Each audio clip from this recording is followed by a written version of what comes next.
গল্প পড়ার আসরে সবাইকে স্বাগত জানাচ্ছি। আজ আপনাদের জন্য নিয়ে এসেছি প্রখ্যাত সাহিত্যিক মানিক বন্দ্যোপাধ্যায় রচিত তাঁর বিখ্যাত উপন্যাস পদ্মা নদীর মাঝি এর চতুর্থ পর্ব। খানিক দেখিয়া কুবের পুরুষটিকে জিজ্ঞাসা করিল, নাম কি মিয়া? সে মৃদুস্বরে বলিল, রসুল। বাড়ি কই? মালুর চর। কথা বলিতে তাহার ভালো লাগিতেছে না বুঝিতে পারিয়া কুবের চুপ করিয়া গেল। হোসেন মিয়া আসিতে আসিতে চারিদিকে আলো হইয়া উঠিল। ততক্ষণে জেলেপাড়ার অনেকে ঘাটে আসিয়া দাঁড়াইয়াছে। উলুপি আসিয়াছে কলসি কাঁখে। স্বামীকে বিদায় দিয়া সে কলসি ভরিয়া বাড়ি ফিরিবে। লখা ও চণ্ডী আসিয়াই কুবেরের কাছে একটি করিয়া পয়সা দাবি করিয়াছিল, না পাইয়া তাহারা মুখ গোঁজ করিয়া আছে। বিদায় নেওয়ার সময়ে বাপের কাছে এতখানি নিষ্ঠুরতা তাহারা প্রত্যাশা করে নাই। রাসুও আসিয়া নৌকায় উঠিয়া বসিয়াছে। এমনিভাবে একদিন সকালবেলা সে ময়নাদ্বীপের উদ্দেশ্যে রওনা হইয়াছিল, কিন্তু সে কথা রাসুর বুঝি আজ মনে নাই। নির্বিকার চিত্তে সে হোসেন মিয়ার নিকট বিড়ি চাহিয়া ধূমপান করে। যাচিয়া কুবেরকে বারবার শোনায় যে কুবেরের চিন্তার কারণ নাই, তাহার অনুপস্থিতির সময় সকলের দেখাশোনা সেই করিবে। কবে ফিরবা মাঝি ঠিক নাই, তা হোক। রাসু যখন গ্রামে রহিল, বাড়ির জন্য কিসের ভাবনা কুবেরের? এবার নৌকা খুলিলেই হয়। কুবেরের পথ খরচের জন্য টাকা দিয়া হোসেন নামিয়া গেল। টাকার পরিমাণটা কুবেরকে অবাক করিয়া দিল। কি দরাজ হাত হোসেন মিয়ার! ভয়ও কুবেরের হইল বই কি। অতগুলি টাকা সামলাইয়া রাখা, হিসাব করিয়া খরচ করা সে বড় সহজ কর্মভোগ নয়। সবচেয়ে অস্বস্তির কথা, টাকাটা হাতে আসিবা মাত্র তাহার ভাবিতে ইচ্ছা হইতেছে, 3 টাকায় যদি 2 আনা বাঁচানো যায় নিজের জন্য, চেষ্টা করিলে এতগুলি টাকা হইতে না জানি কত বাঁচানো চলে। কাল হইতে এই কথাই সে থাকিয়া থাকিয়া ভাবিতেছিল বটে। ভাবিতেছিল কত টাকা হোসেন এবার হাতে দিবে। পথ খরচের টাকাটা অন্য কারো জিম্মায় হোসেন এবার দিবে কিনা এ আশঙ্কাও তার ছিল না যে এমন নয়। আজ টাকাটা পাইয়া সে খানিকক্ষণ অভিভূত হইয়া রহিল। এতখানি বিশ্বাস হোসেন তাহাকে করে? হোসেন মিয়ার মতো মানুষকে ফাঁকি দিতে পারিয়াছে ভাবিয়া একটু গর্বও হয় কুবেরের। না, লোকটা সর্বশক্তিমান নয়। কুবের তো জানিত না যে 3 টাকায় 2 আনার বেশি ফাঁকি দিবার সাহস তাহার নাই বলিয়াই হোসেন তাহাকে বিশ্বাস করে। কুবের 5টা টাকা কোনোদিন চুরি করিতে পারিবে না। শুধু সাহসের অভাবে নয়, 2 আনার বেলায় যে বিবেক তাহার চুপ করিয়া থাকে, 5 টাকার বেলায় তাহাই গর্জন করিয়া উঠিবে। টাকাগুলি কোমরে বাঁধিয়া কুবের লখা ও চণ্ডীর দিকে চাহিল। তারপর 2টা পয়সা ছুড়িয়া দিল ছেলেদের দিকে। পয়সা 2টা কুড়াইয়া নিয়া দুজনে চোখের পলকে অদৃশ্য হইয়া গেল। এমন সময় দেখা গেল আলুথালু বেশি একটি মেয়ে ঘাটের দিকে ছুটিয়া আসিতেছে। নৌকার উপর আমিনউদ্দি চঞ্চল হইয়া উঠিল। হোসেন বলিল, নাও খোলো কুবির। খোঁটা হইতে নৌকার দড়ি খুলিয়া শম্ভু হাতে ধরিয়া রাখিয়াছিল। সে লাফাইয়া নৌকায় উঠিয়া পড়িল। আমিনউদ্দির মেয়ে যখন ঘাটে একেবারে জলের কিনারা পর্যন্ত আসিয়া দাঁড়াইয়া পড়িল, নৌকা তফাতে সরিয়া গিয়াছে। বাপজান বাপজান বলিয়া আকুল মেয়েটা কাঁদিতে লাগিল। নদীতে বুঝি সে ঝাঁপ দিয়া বসে। উলুপি ছাড়া ঘাটে কোনো স্ত্রী লোক নাই যে ওকে ধরিবে। উলুপি কলসি কাঁখে জল নিতে আসিয়াছে। আমিনউদ্দির মেয়েকে তাহার ছুঁইবার উপায় নাই, কিন্তু এখন সে কথা ভাবিবার সময় নয়। সেই মেয়েটাকে জড়াইয়া ধরিয়া রাখিল। আমিনউদ্দিন হাঁকিয়া হাঁকিয়া মেয়েকে বলিতে লাগিল, সে ফিরিয়া আসিবে, 2 দিন পরে নিশ্চয় ফিরিয়া আসিবে। মৃদু মৃদু বাতাস বহিতেছিল। শম্ভু ও বগা বাদাম তুলিয়া দিল। তারপর কেতুপুরের ঘাট হইতে বহু দূরে সরিয়া অদৃশ্য হইয়া গেল। কুবের আমিনউদ্দির কাছে আসিয়া বলিল, মাইয়ারে কই আসো নাই? দাঁড় বাহিবার প্রয়োজন ছিল না। আস্তে আস্তে বাতাসের জোর বাড়িয়াছে, বাদাম উঠিয়াছে ফুলিয়া। কুবের এবারে নিশ্চিন্ত হইয়া বসিয়া নিজের রাজ্যপাট ও প্রজাপুঞ্জের দিকে চাহিয়া দেখিতে লাগিল। রাজ্য প্রকাণ্ড, বসিবার শুইবার স্থানাভাব নাই, শুধু প্রজারা বড়ই অসুখী। মাঝবয়সী রমণীটি পরিচয় পাইয়া কুবের জানিতে পারিল রসুলের সে বোন। যাত্রার আগেই মৃদুস্বরে কাঁদিতে আরম্ভ করিয়াছিল। কত গ্রাম তাহারা পার হইয়া আসিয়াছে, এখনো থাকিয়া থাকিয়া সে চোখ মুছিতেছে। বেলা বাড়িতে লাগিল। কুবের সকলকে জলখাবার বন্টন করিয়া দিল। বাড়ি হইতে বাহির হইবার সময় মনটা তাহার খারাপ হইয়াছিল। এখন মন্দ লাগিতেছে না কুবেরের। নদীকে সে বড় ভালোবাসে। নদীর বুকে ভাসিয়া চলার মতো সুখ আর নাই। একে একে কতগুলি লঞ্চ ওই স্টিমার দুদিক হইতে ঢেউ তুলিয়া আগাইয়া যায়। সম্মুখের বোঝাই নৌকাগুলি পড়ে পিছনে। কোথাও নদীর একটি ছাড়া তটরেখা নাই, কোথাও অপর তীরের গাছপালা অস্পষ্ট চোখে পড়ে। কাউয়াচিলা পাখিগুলি ক্রমাগত জলে ঝাঁপাইয়া পড়িতেছে। বকেরা এখন একক শিকারী। সন্ধ্যায় ঝাঁক বাঁধিবে। স্টিমার, নৌকা, ভাসমান কচুরিপানা, আকাশে পাখি ও মেঘ ভাসিয়া চলিয়াছে। তীরের দিকে চাহিয়া মনে হয় জলের সীমায় মাটির তীরভূমিও বুঝি লঘু গতিতে চলিয়াছে পিছনে। তবু নদী ছাড়া সবই বাহুল্য। আকাশের রঙিন মেঘ ও ভাসমান পাখি, ভাঙন ধরা তীরে শুভ্র কাশ ও শ্যামল তনু, নদীর বুকে জীবনের সঞ্চালন, এসব কিছুই যদি না থাকে, শুধু এই বিশাল একাভিমুখী জলস্রোতকে পদ্মার মাঝি ভালোবাসিবে সারা জীবন। মানবী প্রিয়ার যৌবন চলিয়া যায়। পদ্মা তো চিরযৌবনা। বৈচিত্র্য কি তার প্রয়োজন? নূতন পৃথিবী কে খোঁজে? কে চায় পদ্মার রূপের পরিবর্তন? শুধু ভাসিয়া চলার অতিরিক্ত মোহ। সকালবেলা সুবাতাস ছিল। তারপর বাতাস দিক পরিবর্তন করিল। বিশেষ কিছু অসুবিধা তাহাতে হইল না। দাঁড় টানিতে কোনো কষ্ট নাই। নদীর স্রোতেই নৌকা ঠেলিয়া নিয়া চলিয়াছে। ফিরিবার সময় ওজন ঠেলিয়া আসিতে প্রাণ বাহির হইয়া যাইবে বটে, এখন আরামের অন্ত নাই। মধ্যাহ্নে নৌকা ভিড়াইয়া রান্নার আয়োজন করা হইল। 2টি উনান খুঁড়িয়া 2টি হাঁড়িতে চাপানো হইল ভাত। কাছের এক গ্রামে তরি তরকারি মিলিল। নিজেদের জন্য রাঁধিবার ভারটা কুবেরের উপরেই পড়িয়াছিল। অধূরে রন্ধনরতা রসুলের বোন নছিবনকে দেখিতে দেখিতে কুবের মনে মনে একটু আফসোস করিল। ভাবিল, কি ক্ষতি মুসলমানের রান্না খাইলে? ডাঙার গ্রামে যারা মাটি ছানিয়া জীবিকা অর্জন করে, তাহাদের ধর্মের পার্থক্য থাক। পদ্মা নদীর মাঝিরা সকলে একধর্মী। গণেশ, শম্ভু ও বগা সঙ্গে না থাকিলে কুবের তো নিজের জন্য রাঁধিতে বসিত না। খাওয়া দাওয়ার পর আবার নৌকা চলিল। রাত্রি 9টা-10টার সময় একেবারে নদীর কিনারায় সুষুপ্ত একখানি গ্রামের পাশে সেদিনকার মতো স্থগিত করা হইল যাত্রা। তৃতীয় দিন অপরাহ্নে পাওয়া গেল পদ্মা ও মেঘনার সঙ্গম। নদী এখানে সাগরের মতোই পারাপারহীন। সন্ধ্যার দেরি নাই দেখিয়া কুবের সেদিন নৌকা বাঁধিল।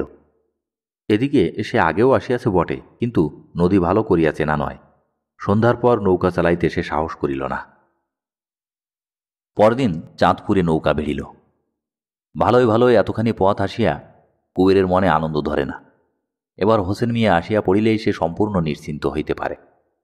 জাহাজঘাটে স্টিমার ভিড়িলে কুবের গিয়া যাত্রীদের অবরোহণ পথটির মুখে দাঁড়াইয়া থাকে। মোড় ঘাট লইয়া দেশ বিদেশের কত নরনারী তাহার সামনে দিয়া রেল স্টেশনের দিকে চলিয়া যায়। কুবেরের উৎসুক দৃষ্টি অনুসন্ধান করে হোসেনকে। সমস্ত যাত্রী নামিয়া আসিবার পরেও সে অনেকক্ষণ দাঁড়াইয়া থাকে। হোসেন আসিল 3 দিন পরে রাত্রের স্টিমারে।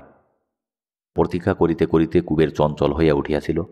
হোসেনকে দেখিবা মাত্র সমস্ত চাঞ্চল্য তাহার অন্তর্হিত হইয়া গেল। নির্ভর, নিশ্চিন্ত, রহস্যময় সদানন্দ মানুষটির সাহচর্যে মুহূর্তে সকল উত্তেজনা জুড়াইয়া যায়। কঠিন কর্তব্য সম্পন্ন করার গর্ব, আগামী কর্তব্য সম্পাদনের দুর্ভাবনা কিছুই আর অবশিষ্ট ছিল না। ভালোই ভালোই কুবের চাঁদপুর আসিয়া পৌঁছিতে না পারিলেও কিছুই আসিয়া যাইত না বটে হোসেনের।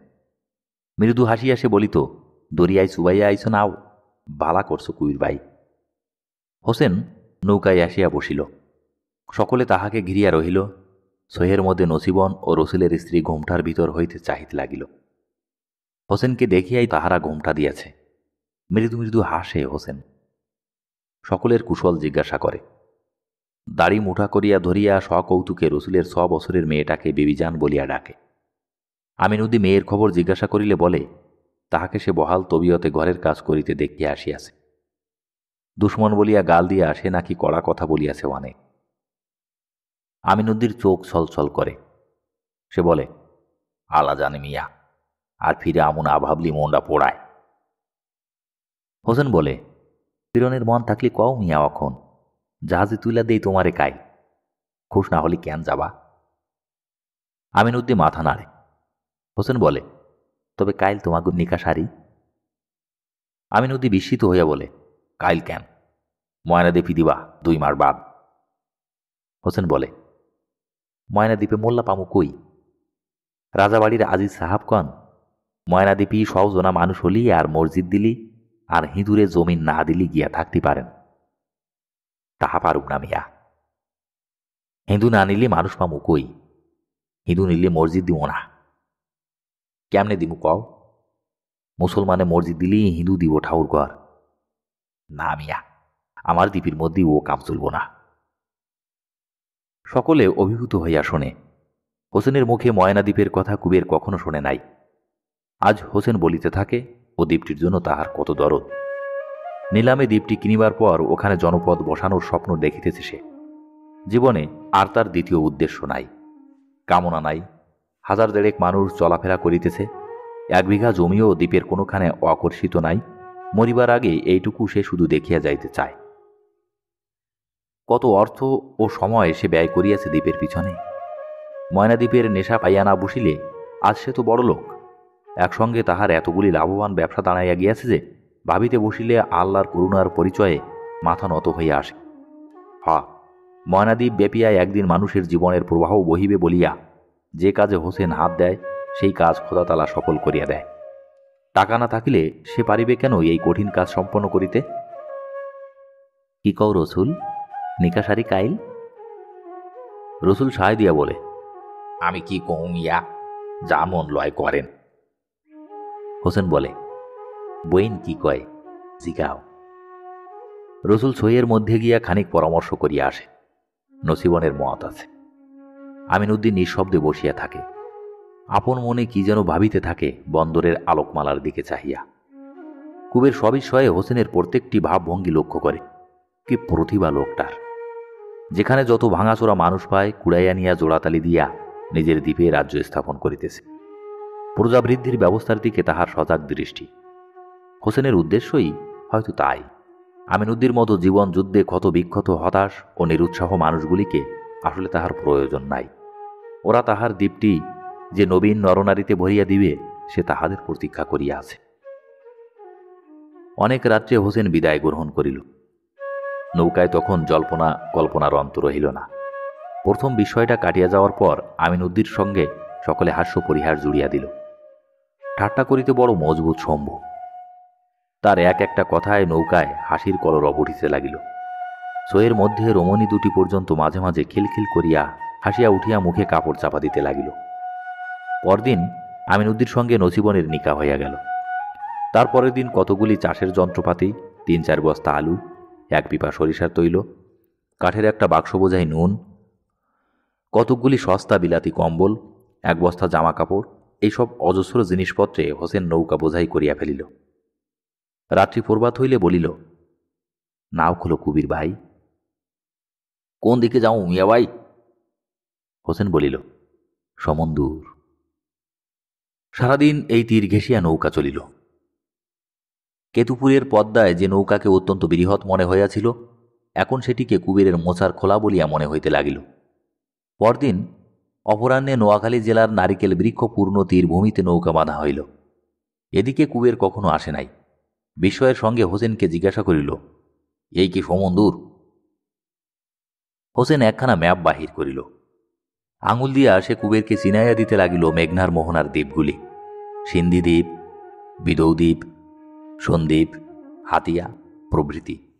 আরও পশ্চিমে মানপুরা দ্বীপ, দক্ষিণে সাবাজপুর, বান্দরা দ্বীপ। আর ওই যে ছোট ছোট বিন্দুগুলি দেখা যায় 22 নম্বর মোটা লাইনটার উপরে, ওগুলি মানিক দ্বীপপুঞ্জ। চিনিতে পারিতেছে কুবের। আর ওই পূর্ব পশ্চিমের 22 নম্বর লাইন আর উত্তর দক্ষিণের 91 নম্বর লাইনটা যে বিন্দুতে পরস্পর অতিক্রম করিয়াছে, এই বিন্দুটার কিছু উত্তর পূর্বে ওই যে একটি সবুজ বিন্দু দেখা যায়, ওর নাম ময়নাদ্বীপ। আর ঘণ্টা 10 নৌকা বাহিয়া তাহারা নোয়াখালীর তীরভূমিকে পিছনে ফেলিবে।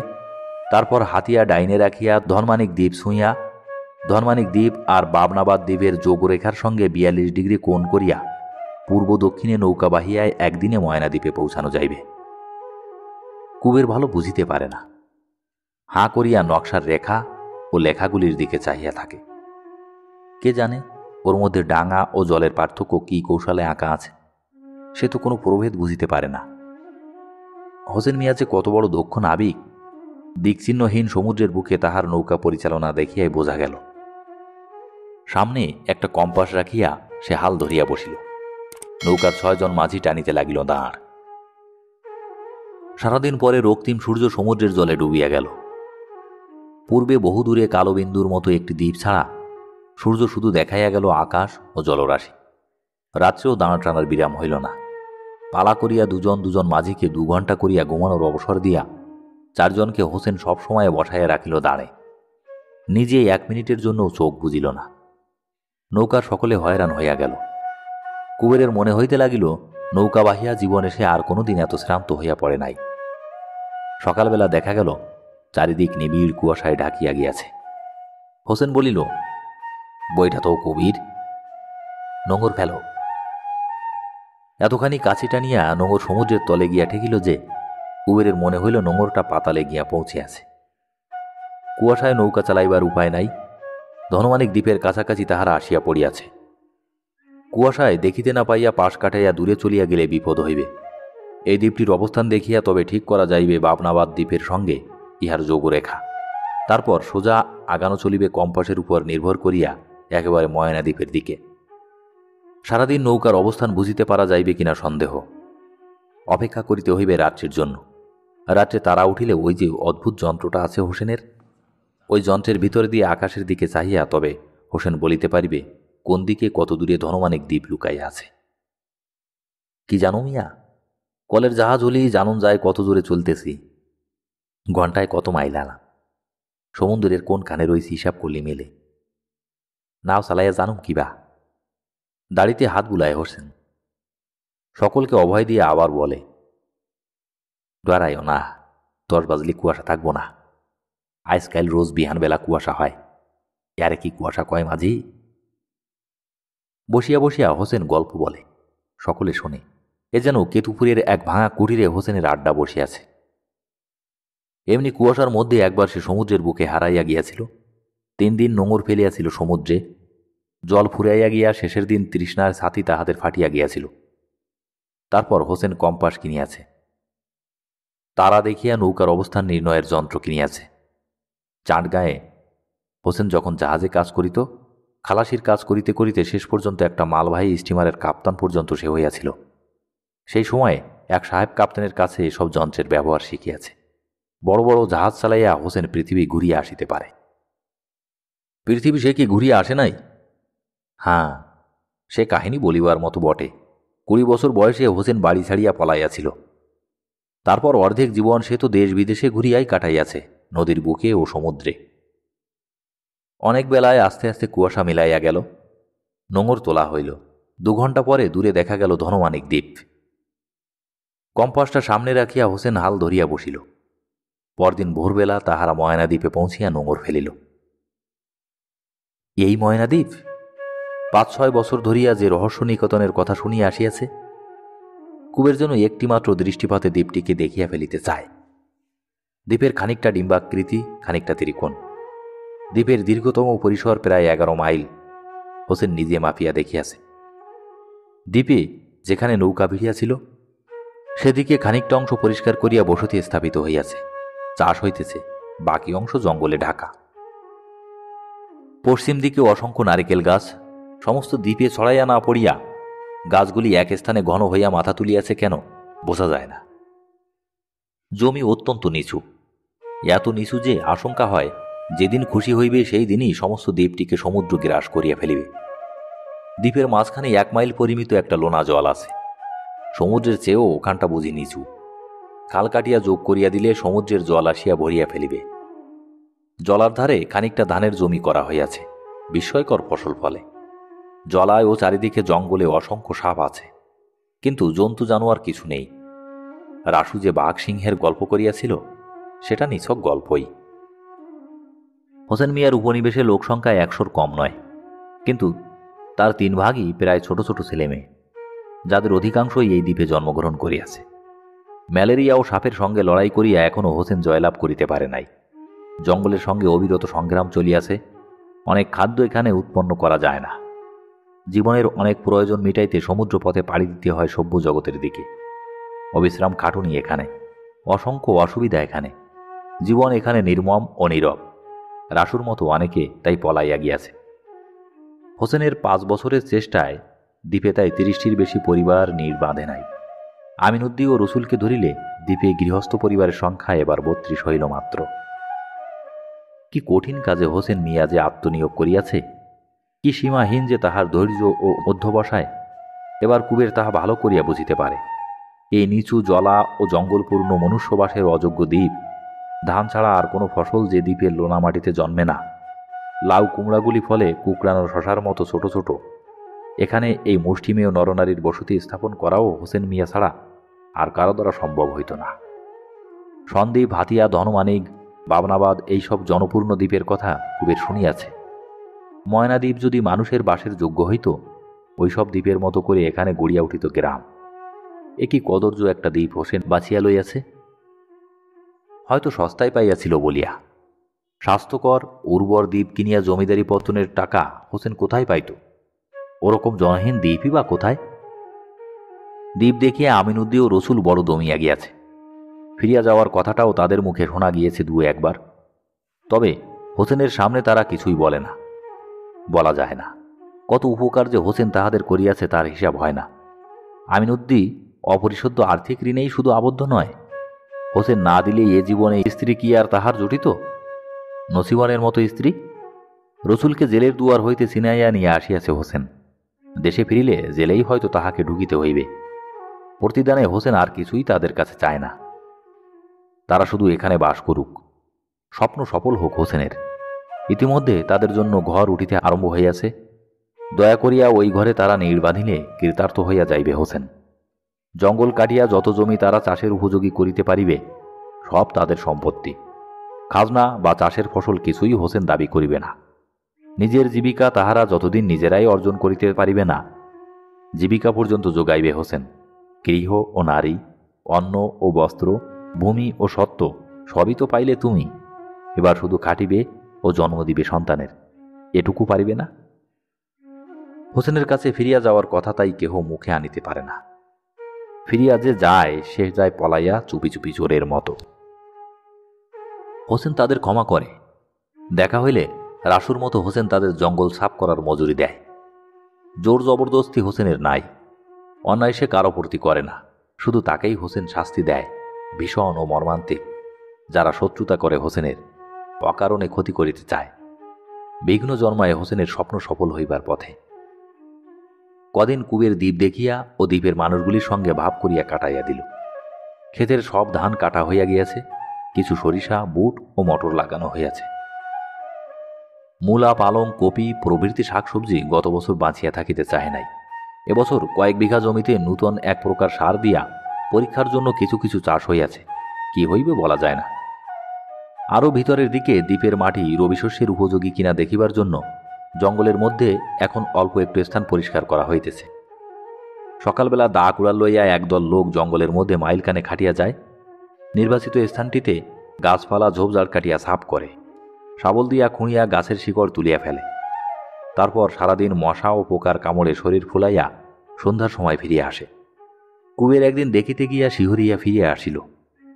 এই দ্বীপটির সৃষ্টির দিন হইতে যে বনভূমি কুমারী, তার বুকের এক খাবলা মাংস যেন সকলে ছিনাইয়া লইয়াছে। চারিপাশে নিবিড় বনের মাঝখানে পরিষ্কৃত স্থানটুকু এমনি বিভৎস দেখায়। কয়েকদিন আগে কি একটা গোলমাল হইয়াছিল দ্বীপে। হোসেন উপস্থিত না থাকিলে অনেকে একত্র হইয়া জটলা করে। ভাষা ভাষা দুটো একটা কথা কানে আসে কুবেরের। বিপিন নামে 60 বছরের এক বৃদ্ধকে হোসেন এখানে মোড়ল করিয়াছে, তাকে ঘিরিয়াই জটলাটা জমাট বাঁধে বেশি। কুবের কাছে গেলেই কিন্তু সকলে চুপ করিয়া যায়।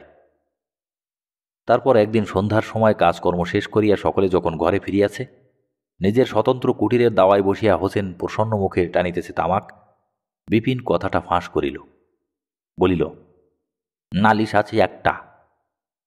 নালিশ? হোসেনের মুখ গম্ভীর হইয়া গেল। বিপিন ধীরে ধীরে ব্যাপারটা খুলিয়া বলিল, নারী সংক্রান্ত লজ্জাকর ঘটনা। এনায়েত দ্বীপে আসিয়াছে মাত্র 6 মাস আগে। ইতিমধ্যে সে সকলকে বড় জ্বালাতন করিয়া তুলিয়াছে। প্রথম প্রথম এর সঙ্গে ওর সঙ্গে প্রায় তার কলহ বাধিত। একদিন নিরীহ দুর্বল গগন ঘোষকে মারিয়া সে জখম করিয়া দেয়। সকলে মিলিয়া তখন খুব শাসন করিয়া দেয় এনায়েতকে। তারপর হইতে সে বেশ শান্তশিষ্টই হইয়া থাকে। ব্যাপারটা তাই হোসেনকে জানানো হয় নাই, কিন্তু কদিন আগে সে এক ভয়ানক অপরাধ করিয়া বসিয়াছে। বশির মিয়ার বউটি ছেলে মানুষ, কিছুদিন হইতে এনায়েত তাকে নাকি বিরক্ত করিতেছিল। ভয়ে বউটি কাহাকেও কিছু বলে নাই। তারপর একদিন দুপুরবেলা সকালে যখন কাজে গিয়াছে, এনায়েত বশিরের ঘরে প্রবেশ করে। বশিরের স্ত্রীর চেঁচামেচি শুনিয়া পাশের কুড়িরের আকবরের স্ত্রী গিয়া পড়ায়, বেচারা সেদিন ভালোই ভালোই রক্ষা পাইয়াছে। হোসেন বলিল, হারামির পোলারে কাইটটা দরিয়ায় দিলা না কেন? বিপিন স্বীকার করিল, অতটা তাহারা করিতে পারে নাই, তবে মারধর করা হইয়াছে যথেষ্ট। খানিক্ষণ চুপ করিয়া থাকিয়া সকলকে হোসেন ডাকিয়া আনিতে বলিল। এনায়েতও যেন আসে। অল্পক্ষণের মধ্যে সকলে আসিয়া জুটিল। মেয়েরাও কেহ কেউ আসিয়া তফাৎ দাঁড়াইয়া রহিল কৌতূহলের সঙ্গে। বিচার হইবে এনায়েতের। কে জানে, তাহাকে শুলেই দিবে না সাগরে ডুবাইয়া মারিবে হোসেন। এনায়েতের বয়স বেশি নয়, বলিষ্ঠ যুবক সে। ময়নাদ্বীপে এমন আর একটা মানুষও নাই। তেজের সঙ্গে সে আসিয়া হোসেনের সামনে বসিল, নির্ভয় নিশ্চিন্ত। হোসেন একে একে দুটো একটা কথা জিজ্ঞাসা করিল। রুষ্ট চোখে এনায়েতের দিকে চাহিতে লাগিল, বারবার বলিতে লাগিল, কি আফসোস, কি আফসোস। তারপর সে কৈফিয়ত তলব করিল এনায়েতের। এনায়েত বলিল, জবরদস্তি করি নাই মিয়া। হোসেন বলিল, না করলা জবরদস্তি? বসিরের ঘরের মধ্যে যাবা কেন তুমি? কবিলারে নজর দিবা কেন? আমার দেখা একরোজ সে হাসিল। আরে বলদা, তুমি ভালো কাম করো নাই মিয়া। 3 রোজ বাইন্দা তোমারে খানা পিনা মিলব না। তখন হোসেন মিয়ার হুকুমে সকলে মিলিয়া তাহাকে দাওয়ার কুঠির সঙ্গে বাঁধিয়া দিল, আলগা করিয়া বাঁধিল। হোসেন মিয়ার হুকুমের চেয়ে দড়ির বাঁধন তো এ দ্বীপে জোরালো নয়। বাঁধন খুলিয়া পালানোর সাহস এনায়েতের হইবে না। কোথায় পালাইবে? হোসেনের ঘরের কাছেই একখানা ঘরে কুবেরও তাহার সঙ্গীদের থাকিতে দেওয়া হইয়াছিল। সেদিন অনেক রাত্রে বাহিরে গিয়া জ্যোৎস্নালোকে কুবের দেখিতে পাইল। হোসেনের ঘরের দাওয়ায় বন্দী এনায়েত থালায় ভাত খাইতেছে। কাছে বসিয়া আছে একটি রমণী। চুপি চুপি কুবের ঘুরিয়া হোসেনের ঘরের পিছনের দিকে গেল। জানালা দিয়া আস্তে আস্তে তাহাকে ডাকিয়া তুলিল। খবর শুনিয়া হোসেন হাই তুলিয়া বলিল, হা, ঘুমাও গা কবির। আর শোনো ভাই, কি দেখলা কি শুনলা আধার রাতে মনে মনে তুইও, কইয়া কাম নাই। বলিয়া হোসেন পাশ ফিরিয়া শুইল। এত বড় একটা ব্যাপারকে অবহেলা করিয়া হোসেনের পাশ ফিরিয়া শোয়া অবাক করিয়া দিল কুবেরকে আজ। ব্যাপার সে বুঝিতে পারিল দ্বীপ ছাড়িয়া ফিরিবার দিন। বুড়া বসির নৌকায় আসিয়া উঠিল। তার ছেলে মানুষ বউ রহিয়া গেল দ্বীপে। বসির এ দ্বীপের আদি বাসিন্দা। প্রায় 5 বছর এখানে সে সস্ত্রীক বাস করিতেছে। ছেলে মেয়ে হয় নাই বসিরের, একটিও নয়। 5 বছরে যে একটিও মানুষ বাড়াইতে পারিল না দ্বীপের, কয়েক বছরের মধ্যে যে প্রবেশ করিবে কবরে, তাকে দিয়ে আর কি প্রয়োজন আছে হোসেনের? বসির এবার তালাক দিবে তার বউকে। তারপর যথাসময়ে এনায়েতের সঙ্গে নিকা হইবে বউটির। একটি বউ আছে এনায়েতের, শীঘ্রই সে হোসেনকে উপহার দিবে একটি আনকরা নতুন মানুষ। ময়নাদ্বীপের এক টুকরা ভবিষ্যৎ, তবুও আরও একটা হোক এনায়েতের।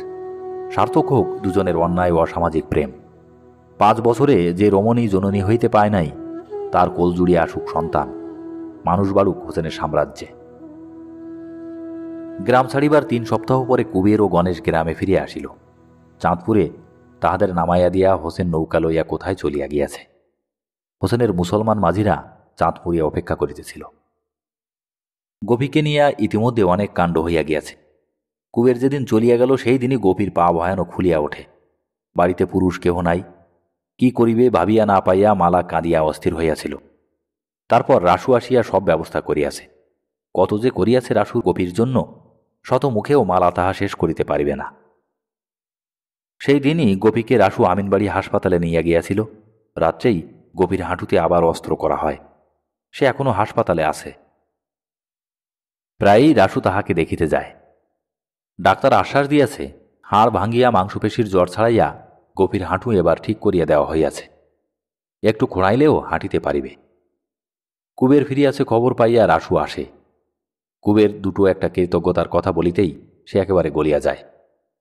মাথাটা একবার চুলকাইয়া রাসু কয়েকটা ঢোক গেলে, তারপর হঠাৎ বলিয়া বসে, গভীরে দিবা মাঝি আমারে। কুবের গম্ভীর হইয়া যায়, বলে, ব্যস্ততা কিসের? গোপী তো পড়িয়া আছে হাসপাতালে, আগে ফিরে আসুক। রাসু তবু পীড়াপিড়ি করিতে থাকে। গভীর পা ভালো হইয়া যাইবে শুনিয়া অবধি সে ব্যগ্র হইয়া উঠিয়াছে। এই সময়ে কুবেরের কাছে কথা আদায় করিয়া না রাখিলে পরে হয়তো সে মত বদলাইয়া ফেলিবে। গোপীর পঙ্গুতা আরোগ্য হওয়া যখন অনিশ্চিত ছিল, তখন কথাটা পাকাপাকি করিয়া নেয় নাই বলিয়া এখন বড় অনুতাপ হইয়াছে রাসুর। শেষে কুবের বলে, কাইল কুমুর আসুক। রাত্রে সে পরামর্শ করিল মালার সঙ্গে। পরামর্শ করিয়া স্থির হইল যে রাসু যদি 1.5 কোটি টাকা পণ দেয় আর 2 কোটি টাকার গহনা দেয় গোপীকে, তবে এই বিবাহ হইতে পারে, তার কমে হইবে না। পরদিন রাসু আসিল। কুবেরের দাবি শুনিয়া সে বড় ভরকাইয়া গেল। বলিল, অত টাকা কই পামু? কুবের তার কি জানে? এই করা টাকা যদি সে বিবাহে খরচ করিতে না পারে, বিবাহের পর বউকে তবে সে খাওয়াইবে কোথা হইতে? রাসু মাথা নিচু করিয়া থাকে। মালা তাহার মুখের দিকে চাহিয়া বুঝি মমতা বোধ করে। কুবেরকে ইশারায় কাছে ডাকিয়া ফিস ফিস করিয়া টাকার পরিমাণটা কিছু কমাইতে বলিয়া দেয়। কিন্তু মেয়ে মানুষের পরামর্শে ভুলিবার পাত্র কুবের নয়। গম্ভীর ও অবিচলিত মুখে এসে বসিয়া থাকে বেড়ায় ঠেস দিয়া, চক্ষু মদিয়া যেন ঘুমাইয়া পড়ে। অনেকক্ষণ পরে রাসু বলে, আইসা দিমু। বলিয়া সে উঠিয়া যাইতে চায়, কিন্তু কুবের এবার তাহাকে খাতির করিয়া বসায়। আগ্রহ সহকারে গল্প জুড়িয়া দেয় ময়নাদ্বীপের। রাসুর না জাগে উৎসাহ, না আসে মুখরতা। কি হইল রাসুর? এতদিনে স্বপ্ন তাহার সফল হইবে জানিয়া আহ্লাদ হইল না কেন? তামাক টানিয়া খানিকক্ষণ টানিয়া হুঁকোটি নামাইয়া রাখিয়া কুবের আড়ালে যায়। কদিন আগেও তাহারা হুঁকা কাড়াকাড়ি করিয়া তামাক টানিয়াছে, কিন্তু এখন কিনা রাসু তাহার ভাবি জামাতা। ওর হাতে এখন হুঁকা দেওয়া যায় না। ওর তামাক খাওয়ার সময় সামনে থাকা যায় না। দিন 3 পরে কুবের আমিনবাড়ি গিয়া গোপীকে দেখিয়া আসিল। হাসপাতালে খাবার খাইয়া বিছানায় শুইয়াই গোপী দিব্যি মোটাসোটা হইয়াছে। পরিষ্কার পরিচ্ছন্ন থাকার জন্য রঙের যেন তাহার খোলতাই হইয়াছে বেশ। দিন 7 পরে সে ছুটি পাইবে। রীতিমতো শীত পড়িয়াছে এখন। জেলেপাড়ার ছেলে বুড়ার শরীর রুক্ষ হইয়া খড়ি উঠিতে আরম্ভ করিয়াছে। মালার চামড়া কিন্তু চিরদিন মসৃণ। হাজার শীতেও কখনো তাহার গা ফাটে না।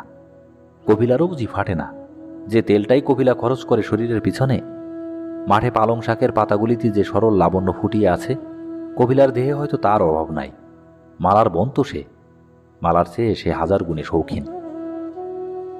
কাজকর্ম নাই, বাড়ি বাড়ি ঘুরিয়া ঘুরিয়া কুবের সময় কাটায়। প্রীতম মাঝির অসুখ হইয়াছে। বুড়ো বয়সে তাহার সেবা করিবার কেহ নাই। যুগী তাই আসিয়া বাপের কাছে আছে। প্রীতম সেবা গ্রহণ করে মেয়ের, কিন্তু দিবারাত্রি তাকে গাল দিয়া কিছু রাখে না। যুগীর হাতে জল খাইয়া চিরদিন নরকে পজিবার সাধ যে তাহার নাই, সবসময় এই কথাটা ঘোষণা করিতে করিতে গলা কাঠ হইয়া আসিলে যুগীর দেওয়া জল খাইয়াই তৃষ্ণা মেটায়। প্রীতমের টাকা আছে অনেক, বলে টাকার লোভে যুগী তাহার সেবা করিতে আসিয়াছে, কিন্তু একটি পয়সা সে যুগীকে দিয়া যাইবে না। যা কিছু তাহার আছে সব সে কালই বাবুদের জিম্মা করিয়া দিবে। তার পলাতক ছেলেটা ফিরিয়া আসিলে সে পাইবে। ছেলেটা প্রীতমের ফিরিয়া আসিল বলিয়া। রাসু একবার প্রীতমকে দেখিতে আসিয়াছিল। প্রীতম তাহাকে দূর দূর করিয়া খেদাইয়া দিয়াছে। রাতারাতি খুন করিয়া ময়নাদ্বীপ ফেরত ডাকাতটা যে তার সর্বস্ব লইবে অত বোকা প্রীতম নয়। রাসু কাছে আসিলে সে তার ঠ্যাং খোঁড়া করিয়া দিবে। শীর্ণ হাত দুটি উঁচু করিতেও প্রীতমের কষ্ট হয়। রাসুর ঠ্যাং সে কেমন করিয়া খোঁড়া করিবে সেই জানে। কুবেরের কাছে রাসু মনোবেদনা জানায়। একমাত্র ভাগ্নে সে প্রীতমের, তাকে প্রীতম ত্যায্য করিয়া দিল। কত দুঃখ কষ্ট পাইয়া সে ফিরিয়া আসিল ময়নাদ্বীপ হইতে, 2 দিন বাড়িতে ঠাঁই দিল না। অম্লান বদনে খেদাইয়া দিল রাস্তায়। মরিবার সময় এখন কাছে থাকিয়া একটু সেবা করিবার জন্য সে ব্যাকুল হইয়াছে। তাহাতেও বুড়া তাহাকে সন্দেহ করিবে, বাড়িতে ঢুকিতে দিবে না। তাছাড়া নিজের ভাগ্নে সে প্রীতমের। বুড়ার টাকা পয়সা বাড়ি ঘরের একটা অংশ কি তার পাওয়া উচিত নয়? কাকেও সব দিয়া যাইবে বুড়া? কুবের বলে, পোড়ার লাইগা থুইয়া যাইব কয়। রাসু বলে, ফোলা বাইসে আছে নাকি সে আয়? গাঙে ডুইবা গেছে গা কবে? আলস্যে সময় কাটায় কুবের। গ্রামে জোয়ান মানুষগুলি জীবিকা অর্জনের জন্য বাহির হইয়া যায়। গ্রামে থাকে শুধু বুড়ো, শিশু ও নারীর দল। কুবের শুধু শুনিতে পায় পাকা মুখের আফসোস আর নরম গলার কলহ। বাড়ি বাড়ি ঘুরিয়া সময় কাটায় কুবের। মনটা তাহার ভালো নাই। জগামাঝির বউ যেন কপিলার অনুকরণ করিয়া হাঁটিতে শিখিয়াছে। ভেজা কাপড়ে পথ চলিতে চলিতে চমকাইয়া উঠিয়া পেছনে কুবেরকে দেখিয়া তাহার চোখে সন্দেহ ঘনাইয়া আসার আগে কুবেরের তো অন্য মনস্কতা ঘোচে না। অপ্রতিভ হইতে হয় কুবেরকে। নকুলের বাড়ির সামনে কুলগাছটার তলে একদিন কপিলার পায়ে কাঁটা বিঁধিয়াছিল। মিছা কথা, কাঁটা বিঁধে নাই। বলিয়া কুবেরকে জড়াইয়া ধরিবার ছল সেটা কপিলার। কেতুপুরে দুর্গা প্রতিমা দেখিয়া ফিরিবার সময় সেদিন কি ছলনাময়ী কপিলা হইয়া উঠিয়াছিল। গোপীকে আনিবার নাম করিয়া কুবের একদিন ভোর ভোর গ্রাম ছাড়িয়া বাহির হইয়া পড়িল। শ্যামাদাসের বাড়ি আকুর টাকুর গ্রাম। হাঁটা পথে 12-13 মাইল। ক্ষেতের আল দিয়া আঁকিয়া বাকিয়া চলিতে চলিতে কতবার যে কুবের ভাবিল ফিরিয়া আসে। আকুর টাকুরে পৌঁছাইয়া একটা পুকুরে মুখ হাত ধুইতে নামিয়া কতবার সে যে পুকুর ঘাট হইতে সোজা আবার আমিনবাড়ির দিকে হাঁটিতে আরম্ভ করা স্থির করিয়া ফেলিল তার হিসাব নাই। তবু শেষ পর্যন্ত শ্যামাদাসের বাড়ির দরজাতেই পথ শেষ হইল তাহার। শ্যামাদাস মাঠে গিয়াছিল, কিন্তু শ্যামাদাসের মা বোন ঘর বাড়ি জুড়িয়া আছে। কপিলা এখানে ঘুমটা টানা বউ। কুটুম্বীকে শ্যামাদাসের মা খাতির করিয়া বসিতে দিল। কুশল ও এদিকে আসিবার প্রয়োজন জিজ্ঞাসা করিল। শ্যামাদাসের বাড়ি ঘর দেখিয়া কুবের মনে মনে পীড়িত হইয়া উঠিয়াছিল। ভালো রকম জবাব দিতে পারিল না। 4 ভিটার 4খানা বড় বড় ঘর শ্যামাদাসের, চারিদিকে লেপা পোছা ঝকঝকে। ঘরের মধ্যে উঁকি দিলে কত জিনিস চোখে পড়ে। কাঠের সিন্ধুক, বেতের ঝাঁপি, বাসন কোসন, কত কিছু। উঠানের এক পাশে ধানের মরাই, অপর পাশে গোয়ালঘর, লক্ষ্মীর ছিঁড়ি মাখানো সম্পন্ন গৃহস্থের ঘর সংসার। কুবেরের ভাঙা কুটিরের তুলনায় বৈকুণ্ঠপুরী। বুকের ভিতরে টাটায় কুবেরের। এই বৈকুণ্ঠের লক্ষ্মী গিয়া তাহার ভাঙা ঘরে সাকান্ন খাইয়া কটা দিন কাটাইয়া আসিয়াছিল বলিয়া আজও সে আকাশকুসুম রচনা করে। ভাবে আজও লক্ষ্মীর মন পড়িয়া রহিয়াছে কেতুপুরে তাহার সেই নোংরা নির্টিতে। কি বোকাই কুবের ছিল। কপিলা জিজ্ঞাসা করে, খবর কি মাঝি? কি মনে কইরে আইলা? বালানি আছে ফোলাপানরা? দূরে শাড়ি পরিয়াছে কপিলা। চুলের তেলে কপাল তাহার ভিজিয়া গিয়াছে। দেহ যেন উথলিয়া উঠিয়াছে কপিলার, বর্ষার পদ্মার মতো। কি ভীষণ খুশি মনে হইতেছে কপিলাকে। নিজের মলিন কাপড় ও চাদরটির লজ্জায় কুবেরের ছুটিয়া পলাইতে ইচ্ছা হইতে থাকে। কয়েক মিনিট সাধারণ কথাবার্তা বলিয়া কপিলা আবার রাঁধিতে যায়। আরও খানিকক্ষণ আলাপ করিয়া কপিলার শাশুড়ি প্রস্থান করে। বাড়ির 2-1টি ছেলে মেয়ে শুধু ঘোরাফেরা করে কুবেরের কাছে, তারপর তারাও চলিয়া যায়। কুবের বসিয়া থাকে একা। বোকা, নোংরা, অপদার্থ কুবের। ময়নাদ্বীপে এনায়েত ও বসিরের কথা কুবেরের মনে পড়ে। মনে পড়ে জ্যোৎস্নালোকে হোসেনের কুটিরের দাওয়ায় বন্দি এনায়েতের ভাত খাওয়া, যার জন্য দ্বীপের অধিবাসীদের কাছে কবার সে মার খাইয়াছে। তারই আনিয়া দেওয়া ভাত। হোসেনের কল্যাণে কদিন পরে মিলনও তাদের হইবে, প্রকাশ্য, সামাজিক, আইনসম্মত মিলন। কি আশ্চর্য ভাগ্য লইয়া এক একটা লোক জন্মায় জগতে। বসিয়া থাকিতে পথ চলার শ্রান্তিতে ঢুল আসে কুবেরের। আধ জাগা আধ ঘুমানো অবস্থায় সে স্বপ্ন দেখিতে থাকে। রচনা করিয়া চলে আকাশ কুসুম। সর্বশক্তিমান হোসেনকে সে যেন বলিয়াছে, কপিলাকে পাইলে সপরিবারে সে ময়নাদ্বীপে গিয়া বাস করিবে। গণেশকে বলিয়াও সে রাজি করিবে যাইতে। হোসেন তাহার চিরন্তন হাসি হাসিয়া বলিয়াছে, তাই করুম উইর ভাই, তাই করুম, আয়না দিমু কপিলার। তারপর যেন একদিন কপিলা আসিয়া বলে, থাকবা নাকি মাঝি? কুইর বলে, না। 2 দিন থাইকা যাও, আইসো কেন কও দেহি?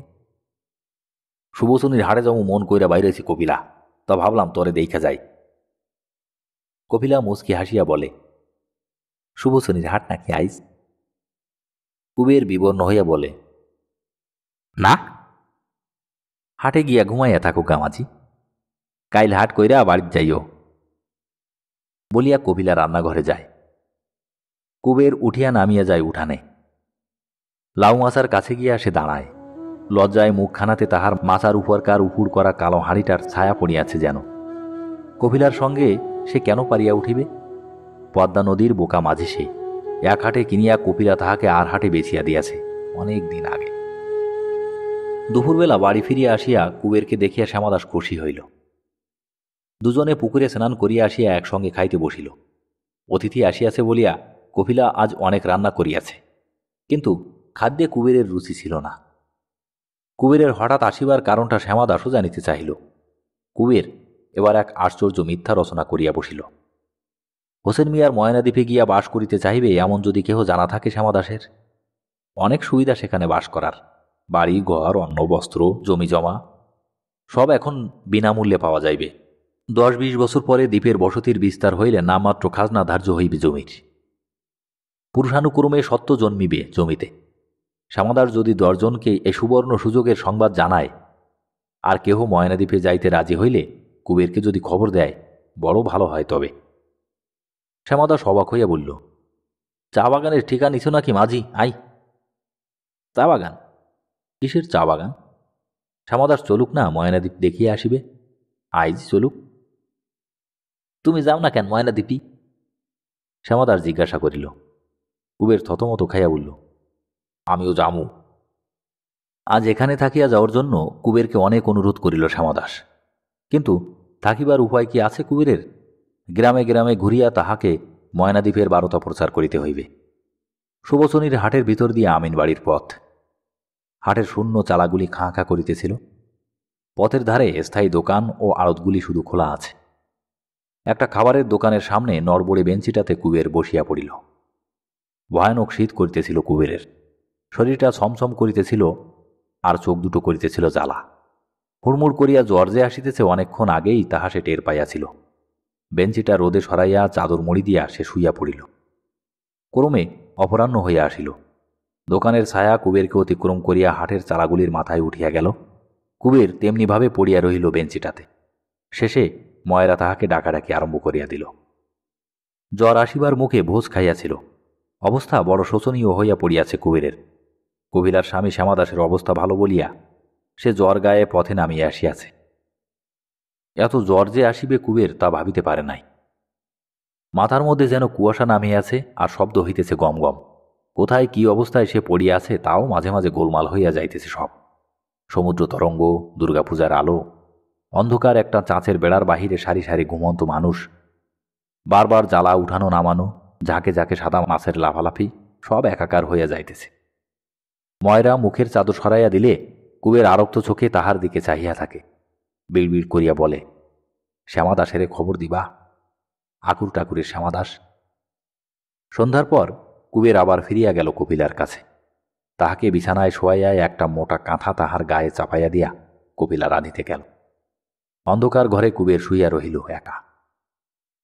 শেষ রাত্রে ঘাম দিয়া কুবেরের জ্বর ছাড়িয়া গেল, সেই সঙ্গে ঘুমও ভাঙিয়া গেল তাহার। আর ঘুম আসিল না। একটা বিশ্রী বোঁটকা গন্ধে সে বড় অস্বস্তি বোধ করিতে লাগিল। অল্প অল্প আলো হইলে সে উঠিয়া আসিল। ঘরখানা খুবই ছোট। ঘরের অর্ধেক জুড়িয়া পাটের স্তূপ, আর দরজার কাছে প্রকাণ্ড একটা পাঁঠা বাঁধা। শুইয়া শুইয়া দাড়ি নাড়িয়া জাবর কাটিতেছে। শরীরটা বড় দুর্বল বোধ হইতেছিল কুবেরের। ধীরে ধীরে উঠিয়া সে বাহিরে গেল। কপিলা উঠানে গোবর লেপিতেছিল। বলিল, কি বা আছো মাঝি? কুবের ক্ষীণ স্বরে বলিল, জ্বর নাই। আমি অখন যামু কপিলা। এখনই যাইবে কুবের এই ভোরে? নাই বা গেল সে আজ দুর্বল শরীর লইয়া? একটু সুস্থ হইয়া কাল গেলে হয় না? অন্তত কিছু খাইয়া যাক সে। এখনই দুধ দুহিয়া কপিলা জাল দিবে। একটু দুধ খাইয়া যাক। না, কুবের কিছু খাইবে না, প্রয়োজন নাই। পাঁঠা ও পাঠের সৌরভে তাহার পেট ভরিয়া গিয়াছে। বিষণ্ণ বদনে কুবের মাথা নাড়ে। পদ্মা নদীর কুল ছাড়িয়া 10 মাইল তফাতে চলিয়া আসিয়াছে সে। মন কেমন করিতেছে তাহার। গঙ্গার বাতাস তাহার গায়ে না লাগিলে, কেতুপুরের মেছো গন্ধ না শুকিলে সে সুস্থ হইবে না। কপিলা গোবর লেপা স্থগিত করিয়া বলে, গোসা করছো মাঝি? গোসা কইর না, ঘর ভরা মাইনসের পাল, ঘর নিয়ে আসে আর তোমারে দিমু শোনের লাইগা। কুবের বলিল, হরে কপিলা হ, বেজাল পারিস না, তোর বেজালে গাও জ্বলে। গাও জ্বলে মাঝি? গাও জ্বলে? হ জ্বলে। গরু ছাগল ভাবস আমারে তুই? খেলা করস আমার লগে? তরে চিনা গেলাম কপিলা, পর নাম কইরা গেলাম তরে। কপিলা ফিসফিস করিয়া বলে, চুপ করো মাঝি, ব্যাপাকে শুনবো। যাইবা যাও, কি আর কমু তোমারে? এউক্কা কথা কইয়া দেই মাঝি। মাথা খাও, দিদিরে কথাটা কইও। কইও কপিলা পরের ঘরের বউ। পরে শাসনে কপিলার মুখে রাও নাই। অতিথি কই থাকবো, অতিথি কি খাইব, কপিলারে কেডা জিগায়? দোষী কইরো মাঝি, সাইপো। কিন্তু এই কথাটা কইও দিদিরে, মাথা খাও মাঝি, কইও। কার লগে কথা কোস বউ? ঘরের ভিতর হইতে শাশুড়ি জিজ্ঞাসা করে। কপিলা চাপা সুরে বলে, যাও কা মাঝি, কেন আইছিলা তুমি? আমিনবাড়ির হাসপাতাল হইতে গোপীকে সঙ্গে করিয়া জলপথে কুবের গ্রামে ফিরিল। তাহার শীর্ণ চেহারা দেখিয়া মালা বারবার জিজ্ঞাসা করিল কি হইয়াছিল তাহার, ফিরিতে এত দেরি হইল কেন? প্রশ্নগুলিকে এড়াইয়া গেল কুবের। অল্প সময়ের মধ্যে অকস্মাৎ অনেকগুলি বিচিত্র অভিজ্ঞতা কুবেরকে যেন নতুন মানুষ করিয়া দিয়াছে। নদীতীরের একটানা জীবনে তাহার গত কয়েকটি মাস চিরস্মরণীয়। কোথায় ছিল কপিলা? কোথায় ছিল আশ্বিনের ঝড়? কোথায় ছিল ময়নাদ্বীপ? সব একসঙ্গে ভিড় করিয়া আসিয়াছে তাহার জীবনে। গ্রামে ফিরিয়া কুবের দেখিল রাসু ইতিমধ্যে প্রীতমের সঙ্গে ভাব করিয়া ফেলিয়াছে। যুগীর ছেলে হইয়াছে, প্রীতমকে কে আর দেখিবে, কাজটা তাই পাইয়াছে রাসু। যুগীর মতো রাসুকেও সে সর্বদা শাপান্ত করে। রাসু নীরবে সেবা করে বুড়ার, রাগও করে না, দুঃখিতও হয় না। রাসুর ধৈর্য দেখিয়া কুবের খুশি হয়। প্রীতম খুশি থাকিলে রাসু হয়তো কিছু পাইবে টাকা করি, গোপীরই ভালো হইবে তাহাতে। এমনকি প্রীতমকে দেখিতে গিয়া তাহার কাছে রাসুর কিছু প্রশংসাও করিয়া আসে কুবের। বলে, মনটা ভালো রাসুর, দয়ামায়া আছে রাসুর বুকে, নকুল টুকুলের মতো পাজি নয় সে। প্রীতম শোনে কিন্তু বিশ্বাস করে না। বলে, আরে তুই চেনস না কুবির, ও ডাকাইত, একদিন আমার বুকে চাকু মাইরা সর্বস্ব নিয়া পলাইব হারাম দাদা, তুই আসোস কোন তালে? কুবের প্রতিবাদ করে, না রাসু সেরকম নয়, বড় ভালো রাসু। কয়েকদিন পরে হোসেন মিয়া ফিরিয়া আসিলে কুবেরের অলস দিনগুলির অবসান হয়। রকমারি ব্যবসা হোসেনের, ধান, পাট, বিড়ির পাতা, তামাক, গুড়, চিনি, মশলাপাতি একবার এক এক রকম বোঝাই নিয়া কুবের বন্দর হইতে বন্দরে যাতায়াত করে। গোয়ালন্দের অপর তীরে একবার 700 ছাগল আসিয়া হাজির। সারাদিন ধরিয়া কুবের তাহাদের নদী পার করিল। ছাগলের গন্ধে তাহার বারবার মনে পড়িতে লাগিল কপিলার বাড়িতে এক কষ্টকর রাত্রি যাপনের কথা। বাড়িতে পরের শাসনে নিরুপায় নির্বাক বউ কপিলা যেখানে তাহাকে পাট জমানো পাঁঠা বাঁধা ভাঙা ঘরখানায় শুইতে দিয়াছিল। তারপর একদিন চাঁদপুর যাওয়ার হুকুম পাওয়া গেল। তাড়াতাড়ি যাইতে হইবে, দিবারাত্রি নৌকা বাহিয়া যাওয়া চাই। গণেশ বিরক্ত হইয়া গজগজ করিতে লাগিল। শম্ভু ও বগা বহুদিন হোসেনের অধীনে কাজ করিয়াছে, তাহারা কিছুই বলিল না। প্রাণপণে বইটা বাহিয়া কুবেরকে অবাক করিয়া দিল। হোসেনকে কুবের এখন কিছু কিছু চিনিতে পারিয়াছে। সাধারণত সময়ের হিসাব হোসেনের একটু শিথিল। নৌকার খেপ দিতে মাঝিরা দেরি করিলে কিছু বলে না সে। শম্ভু ও বগা গা ছাড়িয়া দিয়া বইটা ধরে, কুবেরকে তারা গ্রাহ্য করে না। কিন্তু হোসেন যখন মুখ ফুটিয়া বলে যে দ্রুতগতি প্রয়োজন, শম্ভু ও বগার শৈথিল্য অন্তর্হিত হয়। এমনভাবে বইটা বাহিতে থাকে তাহারা যেন ভূতে পাইয়াছে তাহাদের। মনে মনে সায় দেয় কুবের, এমনিভাবেই কাজ নিতে হয় বটে মানুষের কাছে, এমনই কৌশল। একটু দেরিতে যখন কিছুই আসিয়া যায় না, মাঝিদের সঙ্গে তখন বকাবকি না করিলে তাড়াতাড়ি সময় দুবার বলিতে হয় না। এতটুকু ইঙ্গিত পাইলে আলস্য পরিতৃপ্ত মাঝিরা সহসা অতিমাত্রায় কর্মঠ হইয়া ওঠে। হোসেনের বহুমুখী প্রতিভার পরিচয় কুবের প্রতিনিয়তই পায়। বিস্তৃত তাহার কর্মক্ষেত্র, এখানে ওখানে ছড়ানো তাহার জীবন, এলোমেলো তাহার চলাফেরা, তবু চারিদিকে সামঞ্জস্য, সব নিয়মে বাঁধা। একটা জটিল বিশৃঙ্খলায় সে সব শৃঙ্খলাবদ্ধ করিয়া দিয়াছে। চাঁদপুরে হোসেন মিয়া নৌকায় যোগ দিল। ময়নাদ্বীপের পথেই এবারও নৌকা চলিল। নোয়াখালীর উপকূলে ক্ষুদ্র একটি গ্রামের কাছে নৌকা বাঁধা হইল। নৌকায় বোঝাই দেওয়া হইল নারিকেল। বোঝাই শেষ হইল, কিন্তু নৌকা খুলিবার হুকুম হোসেন দিল না। 2 দিন সেখানে নিষ্কর্মা হইয়া তাহারা বসিয়া রহিল।